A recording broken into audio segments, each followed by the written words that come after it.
Today, we're diving into the eerie heart of Texas, where the state parks hold more than just beauty. Behind the trees, beneath the soil, something darker waits.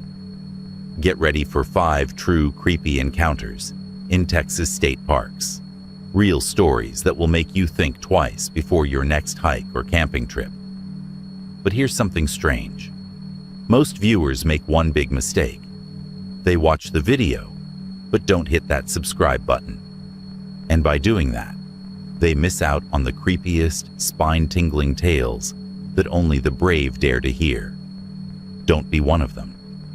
Hit that subscribe button now, because what you're about to hear isn't just story time, it's a warning.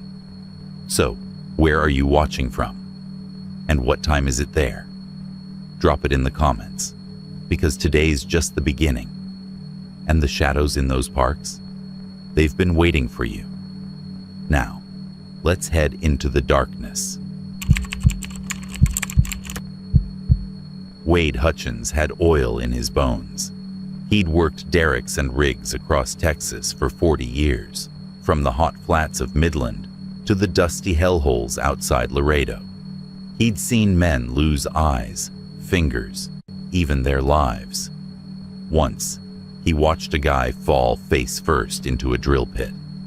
When they pulled him out, he looked like wet spaghetti. Wade never flinched. Not back then. But what he saw near Madrid Falls, that made his hands shake for the first time since '89, when he got caught in a gas explosion and thought he'd die with his skin on fire. He was 68 when it happened, retired, divorced, no kids, just him, his F-150, and the wide-open country of West Texas. He'd taken up photography to keep busy, mostly desert landscapes, cloud formations, the way the light turned gold before sunset. Said it made him feel a little more human again, like he was noticing things for the first time. That evening was supposed to be perfect, early spring, not too hot. The air smelled like creosote and sun-baked stone. He parked near the overlook and hiked out along the rim of a low bluff. The plan was to get a long exposure shot of the canyon as the last of the sun slipped behind the rocks. He had the whole place to himself. He never even heard the first footstep. It was the crunch that got him, like a boot heel pressing down hard on dry gravel.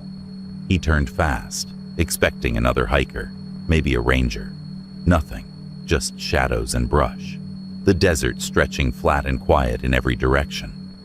Probably a deer, he told himself, or a javelina. He kept walking. That's when he noticed the sound again. Another crunch, and another, always about 10 paces behind him, stopping when he stopped, starting again when he moved, not hurrying, just keeping pace. Wade didn't scare easy, but something about it felt wrong. He reached for the small flashlight clipped to his belt and clicked it on.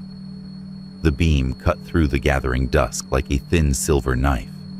Still nothing. He muttered a curse and kept moving.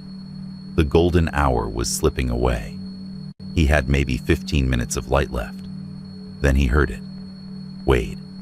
Just his name, spoken once, not loud, not a shout or a whisper, just soft, familiar. He froze. His heart didn't skip. It slammed. That voice, it didn't make sense. It sounded like his mother. The same tired, paper-thin voice she'd had near the end, lying in her hospice bed in 1993, with tubes in her nose and a look in her eyes that said she knew she was leaving. He turned around again. This time he saw it. Something was standing just off the trail, half hidden behind a low thicket of mesquite. Not a man, not an animal. Something in between. Its arms were too long, its posture too still, and its face. Christ, that face. It looked smooth, like stretched wax. No eyes, no mouth, no real features at all. Just a suggestion of a head, tilting slightly toward him. He stood there a second too long. The thing took one step forward. Wade didn't remember dropping his camera, but he must have, because it was gone when he finally made it back to his truck. He ran like he hadn't run in 20 years. At some point, he felt something snap in his leg, hamstring probably, but he didn't stop. Couldn't stop. The footsteps never stopped either, always behind him, not rushing, just walking. Crunch, crunch, crunch, steady as death. He didn't look back again. Couldn't bring himself to. When he slammed into the truck, his leg gave out, and he crawled the last few feet to the driver's side door. The moment it shut, everything went silent, like the world hit mute. He sat there for almost an hour before starting the engine. The sun was gone, the sky dark, the brush still.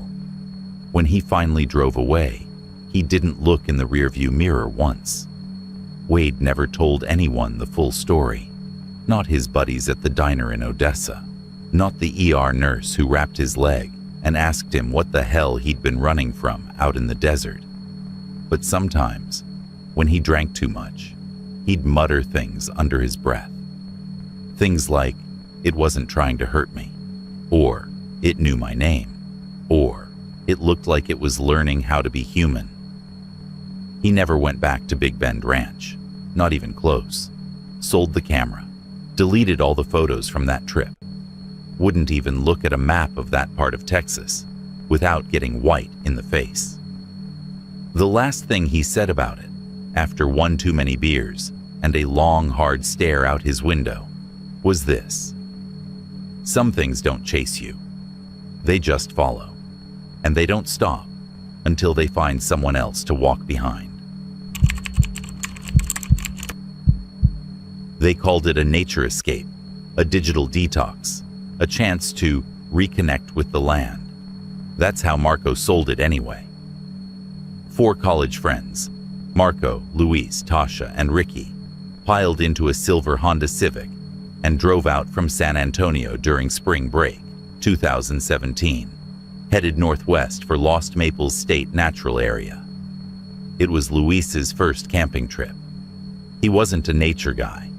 He preferred the whir of ceiling fans and working Wi-Fi. But Tasha was going, and he wasn't about to back out and look weak. That's the thing about being 20. You think the worst thing that can happen is embarrassment. They set up their tents off the main trail, near a dry creek bed locals called Dead Man's Gully. Marco had read about it on a backpacking forum, said it was quiet, secluded, off-grid magic. The sun dipped behind the hills just as they finished making camp. Everything turned that soft, maple gold color, like something out of a postcard. Luis had to admit it felt peaceful. Too peaceful. They made a fire, roasted hot dogs, passed around a bottle of bottom-shelf tequila. Ricky told ghost stories he barely remembered from Boy Scout camp. They laughed loud, maybe too loud. That's what you do when you're trying to keep the dark out. The coyotes started up around midnight. At first, it was distant yipping, the kind that makes you feel like you're really out in the wild. Then it turned to howling, then something else. A dragging sound, like canvas being pulled over gravel, or a body being moved through dead leaves. Luis sat up in his tent, heart thumping. He figured it was just an animal. Maybe a deer caught in brambles, maybe a raccoon rooting around the fire pit. But it kept going, slow, steady, closer. Then, around 3 a.m., he looked through the zip of his tent. What he saw is something he still can't fully explain. Not to his parents, not to his therapist, not to himself. It was a man, but not walking. Crawling, elbows digging into the earth, legs limp behind him like broken broomsticks. His head lolled side to side. His jaw hung open like it had been dislocated. It flapped when he moved, as if it wasn't attached properly. Luis couldn't scream, couldn't even breathe. He just watched, frozen, as the figure dragged itself past the dying campfire. In the morning, he told the others. They didn't believe him, Not at first. Ricky laughed, said he probably saw a possum or had a bad tequila dream. But when they checked around the fire pit, they found the soil had been disturbed. Deep gouges carved into the dirt. Not from boots, not from animals, from elbows, like something had dug its way through the night on its belly. Later that afternoon, a park ranger named Brandy stopped by while checking permits. Marco mentioned the weird noises, and Brandy just nodded like she'd heard it all before. "You camped near Dead Man's Gully?" she asked, almost casually. Luis nodded. "Why's it called that?" She hesitated, then said, "There was a guy, hiker, crushed by a boulder back in '98. Took him 2 weeks to find the body. Scavengers had gotten to him by then. Coyotes mostly, maybe something worse. People say he never really left. Ghost stories, you know." Ricky snorted, but Brandy didn't smile. "They say he doesn't walk anymore," she added. "Not since the rocks broke his back. If you see him, it's always crawling, head loose, like he's trying to scream, but forgot how." That night, they didn't sleep much. Luis heard the dragging again around 2:45, slower this time, like it was getting tired. Or close. He didn't unzip his tent. He didn't look. He just lay there, holding his breath, feeling the weight of something outside that didn't belong to the world anymore. When they packed up in the morning, Ricky found something under his tent.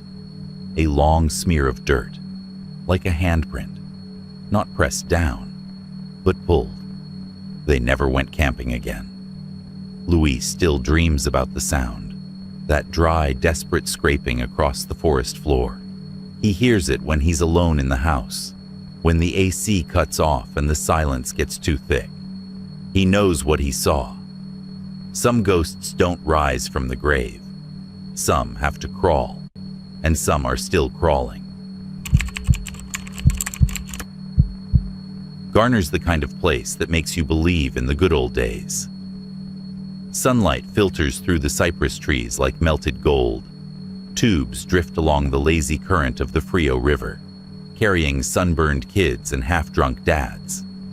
At night, families gather around fire pits and old jukebox songs echo from the pavilion.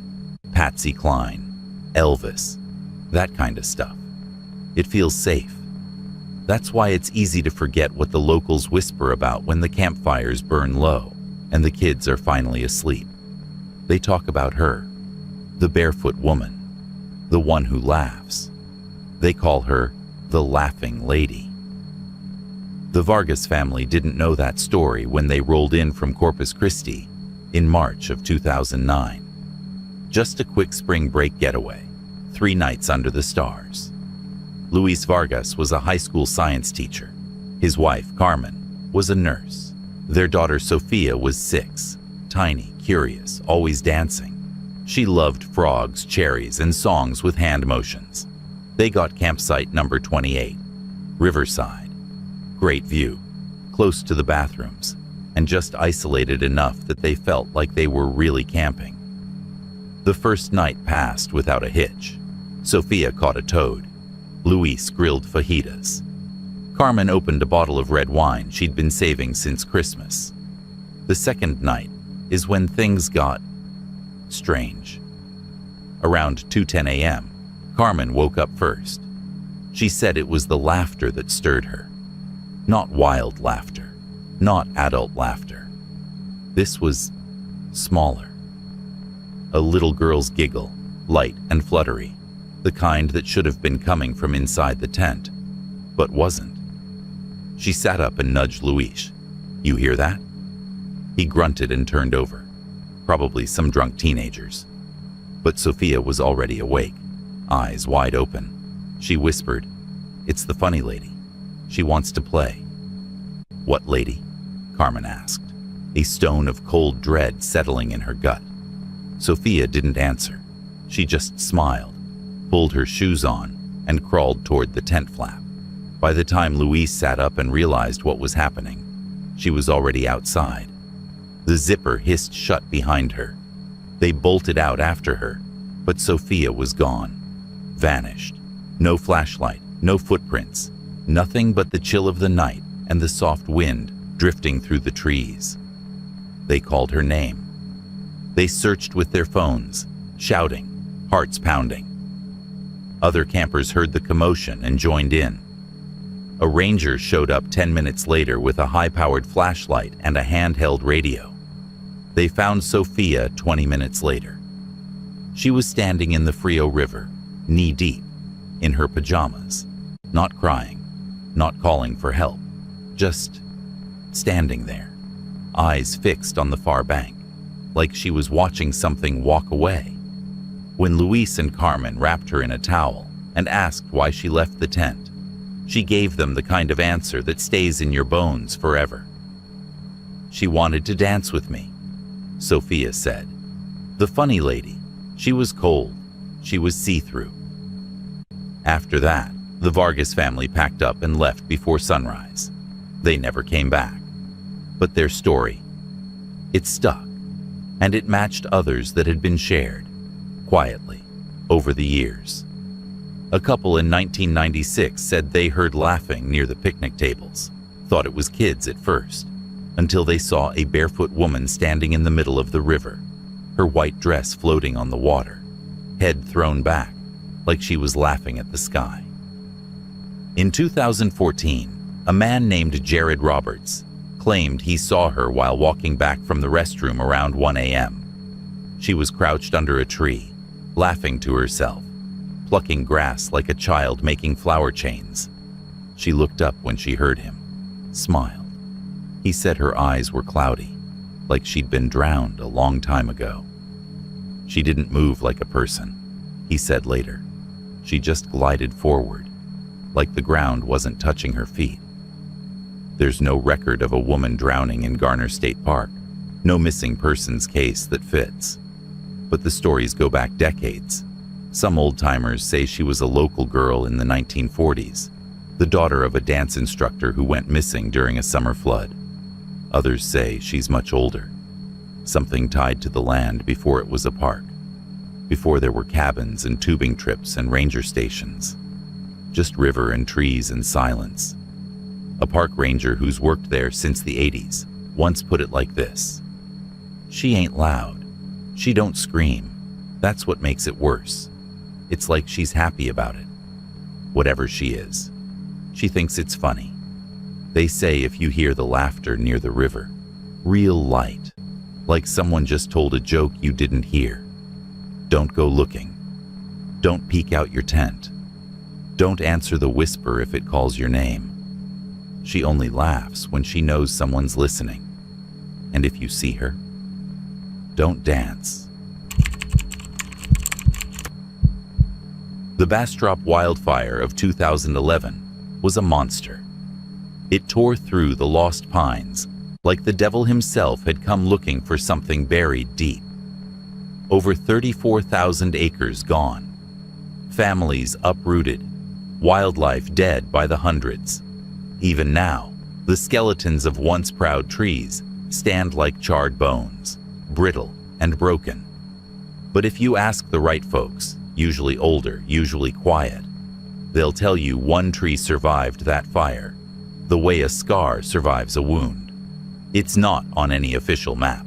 It's off Park Road 1C, tucked behind a crumbling deer fence and half swallowed by undergrowth.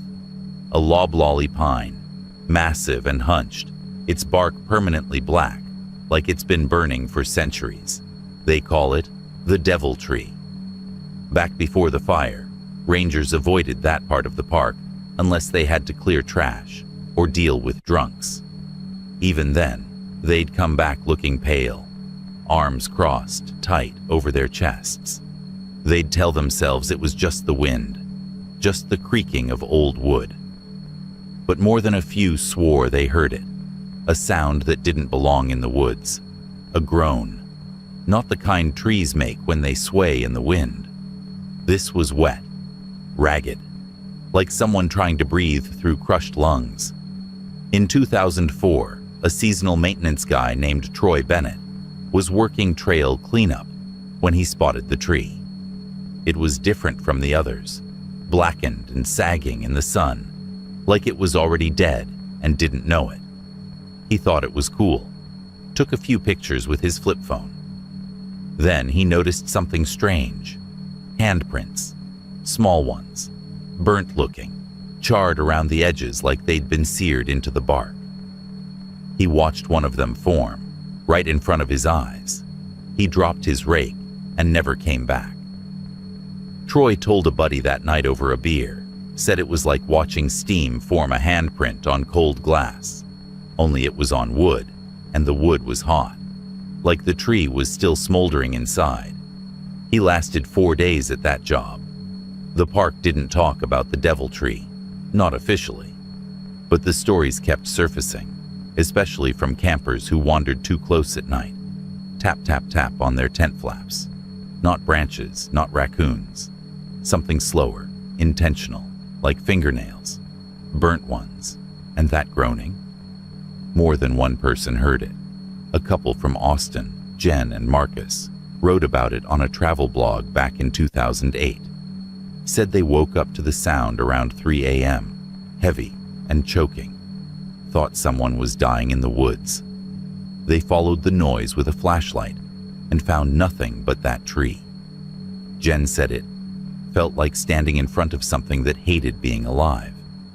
She didn't sleep the rest of the trip.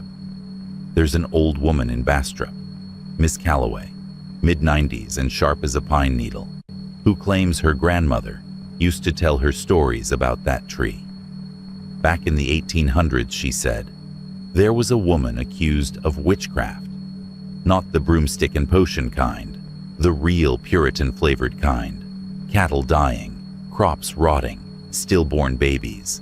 They dragged her into the woods, tied her to that tree, and burned her alive. No official records of the execution, no grave.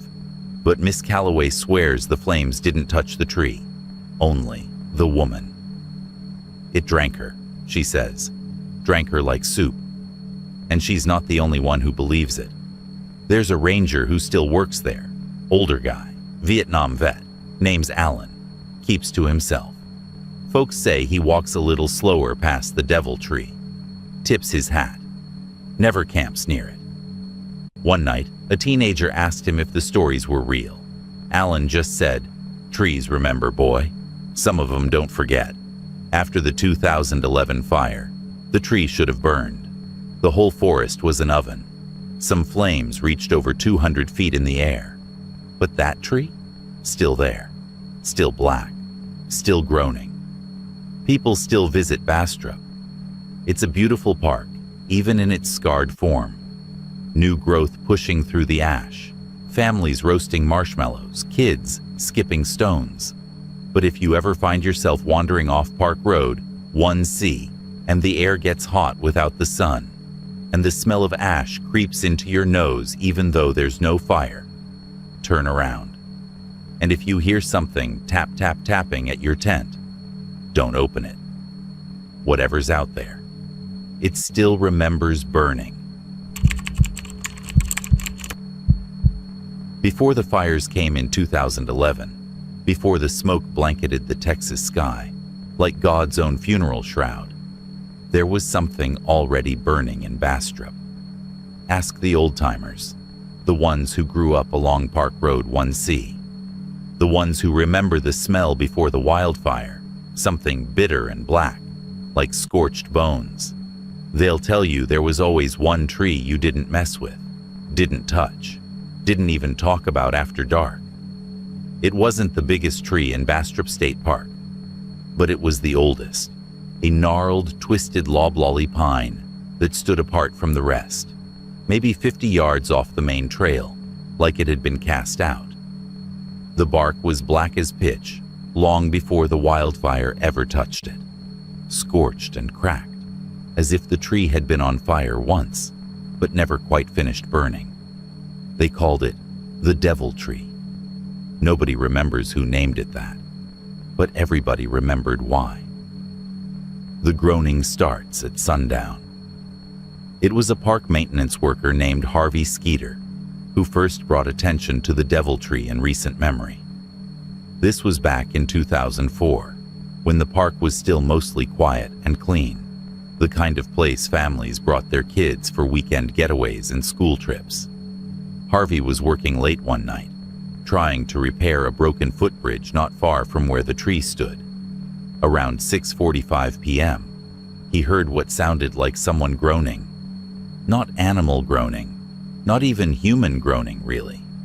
More like a deep, hollow wheeze, like a man trying to breathe through a crushed windpipe.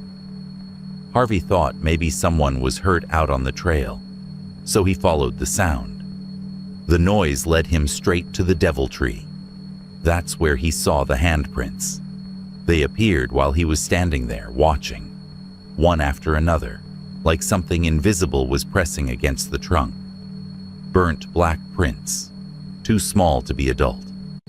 Children's hands, each one sizzling into the bark like iron on wet flesh. He threw up, quit his job a week later, told people he'd seen hell breathe, told his wife he couldn't sleep with his back to a wall anymore. Something burned that shouldn't have. There's an old woman in town, Miss Darla Temple, nearly blind but sharp as a whip, who's been whispering the story since the 60s. Says that long before the Civil War, back when the land was just wild pine and moss, a woman was dragged into the woods by local men. She was different, they said. Talked to crows, kept bones tied to her porch, cured sickness with strange leaves, and made dead things twitch.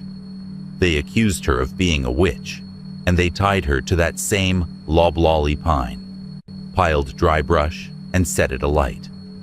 They say she didn't scream until the flames reached her belly. But then she laughed.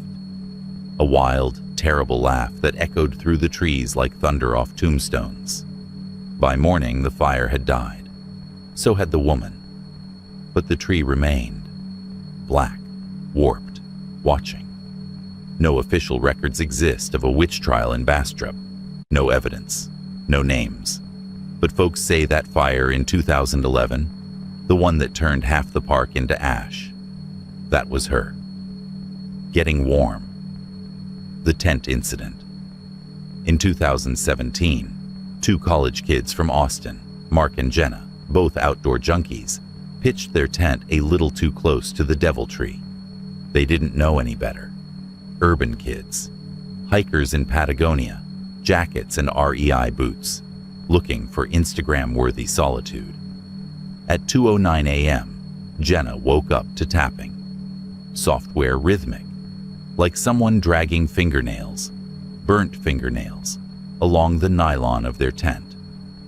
She thought it was a branch, reached out to brush it away from the inside. But when she touched the tent wall, something grabbed her hand from the other side. She screamed. Mark shot up. But when they unzipped the tent, nothing was there. Just the tree. Standing maybe 15 feet away. A breeze had picked up, even though the weather said calm. The air smelled like cooked meat. They left at dawn, didn't speak the whole drive back. A week later, Jenna showed her therapist the inside of her palm. The scar, 4 tiny lines, blistered like little burn marks, what the fire didn't kill.